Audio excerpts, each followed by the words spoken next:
What's going on, guys? This is Ryan with RK Outpost, and it's not a surprise that ESPN has been dying for a long time, because instead of focusing on sports, instead of focusing on what their audience is there for, increasingly they have been focused on identity politics and social justice. That is a major problem for a lot of people watching because they are being alienated. So they leave and they don't come back. Do you know why? It's because they find other places to get their entertainment and their sports from, including channels like the one you're watching right now. That's one of the reasons we've seen such incredible growth. People are leaving the mainstream sports media and turning to other options like Barstool Sports, like Outkick the Coverage, all these places, and Pat McAfee is definitely included in that. And it seems like someone at ESPN may be a little worried about Pat McAfee and all these other alternative sites where people can get their fix because ESPN is in trouble. Take a look at this headline. Pat McAfee says ESPN bans appearances on his show.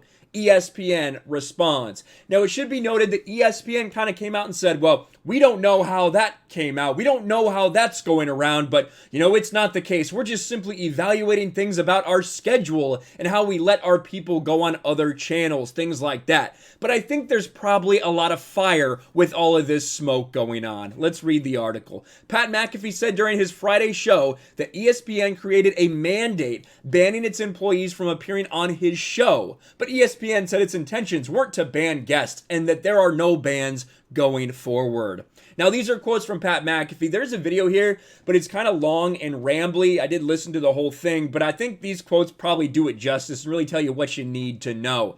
They're not allowed on the show. Teammates, friends, people I've known for years, not allowed anymore, he said during the Pat McAfee show on Friday. Don't come, can't do it.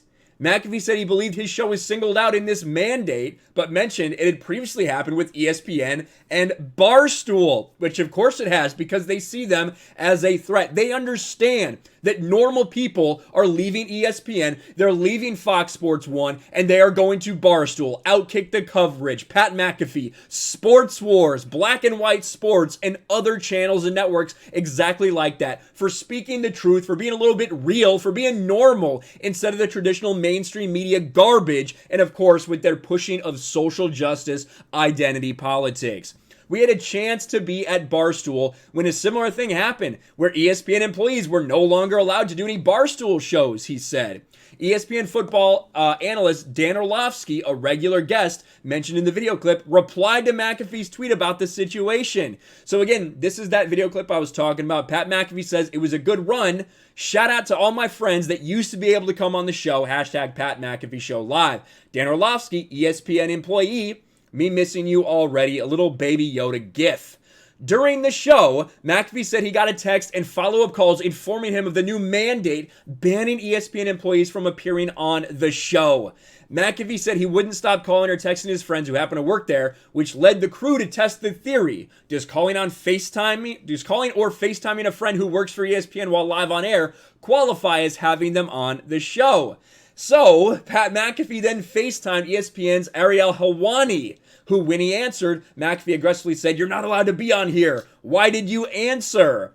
"Are we on air?" Helwani replied. He did not make a peep after he realized McAfee was on air. McAfee screamed, "Yes!" before there was a few seconds of silence. He went on to say, "I set you up. That's on me. I apologize." Helwani then texted Pat McAfee, "Not cool. Come on. Why are you doing that?" Now, obviously, if I called someone right now and didn't tell them I was recording before they knew, of course that would be problematic 100%. But is it really about being problematic because he didn't know I was on air? Or was it because they know that the pressure is on at ESPN? Well, after this all happened, right? After this all happened, McAfee said, well, I guess that means I'm just not going to go on ESPN either at this point if they're not letting people come on my show. People reached out to ESPN. This really blew up, to be honest with you. And ESPN reached out and they gave an update. They said, we didn't intend to ban guests from the show, and there's certainly no ban going forward. Now, this is where I wonder what they mean. We didn't intend to ban ESPN guests.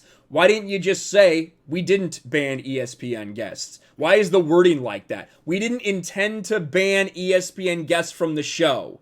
That's strange. There's something weird about that tells me again that there's a lot of fire here with all this smoke. We are in the midst of figuring out the best process for future guests to appear on outside platforms, and Pat will continue to make regular appearances on ESPN shows.